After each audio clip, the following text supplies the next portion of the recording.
Gálatas, capítulo 3.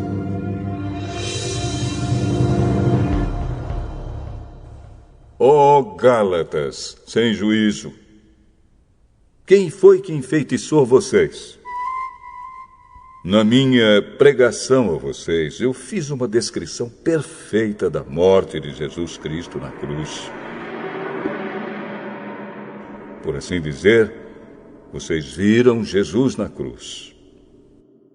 Respondam somente isto: vocês receberam o Espírito de Deus por terem feito o que a lei manda ou por terem ouvido a mensagem do Evangelho e terem crido nela? Como é que vocês podem ter tão pouco juízo? Vocês começaram a sua vida cristã pelo poder do Espírito de Deus e agora querem ir até o fim pelas suas próprias forças. Será que as coisas pelas quais vocês passaram não serviram para nada? Não é possível. Será que, quando Deus dá o seu Espírito e faz milagres entre vocês, é porque vocês fazem o que a lei manda? Não será que é porque vocês ouvem a mensagem e creem nela? Lembrem do que as Escrituras Sagradas dizem a respeito de Abraão. Ele creu em Deus e por isso Deus o aceitou. Portanto, vocês devem saber que os verdadeiros descendentes de Abraão são os que têm fé. Antes que isso acontecesse, as Escrituras viram que Deus ia aceitar os não-judeus por meio da fé. Por isso, antes de chegar o tempo, elas anunciaram a boa notícia a Abraão, dizendo: por meio de você, Deus abençoará todos os povos. Abraão creu e foi abençoado. Portanto, todos os que creem são abençoados como ele foi. Os que confiam na sua obediência à lei estão debaixo da maldição de Deus. Pois as Escrituras Sagradas dizem: quem não obedece sempre a tudo o que está escrito no livro da lei está debaixo da maldição de Deus. É claro que ninguém é aceito por Deus por meio da lei, pois as Escrituras dizem: viverá aquele que, por meio da fé, é aceito por Deus. Mas a lei não tem nada a ver com a fé. Pelo contrário, como dizem as Escrituras, viverá aquele que fizer o que a lei manda. Porém, Cristo, tornando-se maldição por nós, nos livrou da maldição imposta pela lei.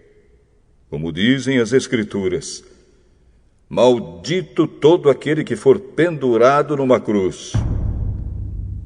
Cristo fez isso para que a bênção que Deus prometeu a Abraão seja dada por meio de Cristo Jesus aos não-judeus e para que todos nós recebamos por meio da fé o Espírito que Deus prometeu.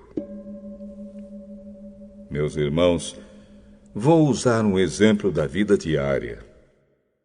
Quando duas pessoas combinam alguma coisa e assinam um contrato, ninguém pode quebrá-lo ou acrescentar qualquer coisa a ele. Pois Deus fez as suas promessas a Abraão e ao seu descendente. Quando as Escrituras dizem que Deus fez as suas promessas a Abraão e à sua descendência, elas não querem dizer que se trata de muitas pessoas, mas de uma só, isto é, Cristo. O que eu quero dizer é o seguinte: Deus fez uma aliança com Abraão e prometeu cumpri-la. A lei que foi dada 430 anos depois não pode quebrar aquela aliança, nem anular a promessa de Deus. Porque se aquilo que Deus dá depende da lei, então o que ele dá já não depende da sua promessa. Mas o que Deus deu a Abraão, ele deu porque havia prometido. Então, por que é que foi dada a lei? Ela foi dada para mostrar as coisas que são contra a vontade de Deus. A lei devia durar até que viesse o descendente de Abraão, pois a promessa foi feita a esse descendente.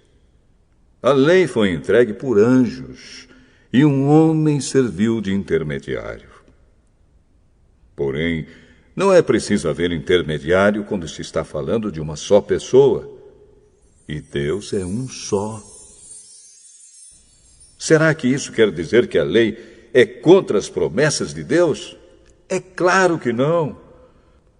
Porque, se tivesse sido dada uma lei que pudesse dar vida às pessoas, então elas seriam aceitas por Deus por obedecerem a ela. Porém, as Escrituras Sagradas afirmam que o mundo inteiro está dominado pelo pecado. E isso para que as pessoas que creem recebam o que Deus promete aos que têm fé em Jesus Cristo. Mas, antes que chegasse o tempo da fé, nós éramos prisioneiros da lei, até que fosse revelada a fé que devia vir. Assim, a lei ficou tomando conta de nós até que Cristo viesse, para podermos ser aceitos por Deus por meio da fé. Agora que chegou o tempo da fé, não precisamos mais da lei para tomar conta de nós, pois, por meio da fé em Cristo Jesus, todos vocês são filhos de Deus. Porque vocês foram batizados para ficarem unidos com Cristo, e assim se revestiram com as qualidades do próprio Cristo. Desse modo, não existe diferença entre judeus e não-judeus, entre escravos e pessoas livres, entre homens e mulheres. Todos vocês são um só, por estarem unidos com Cristo Jesus. E, já que vocês pertencem a Cristo, então são descendentes de Abraão e receberão aquilo que Deus prometeu.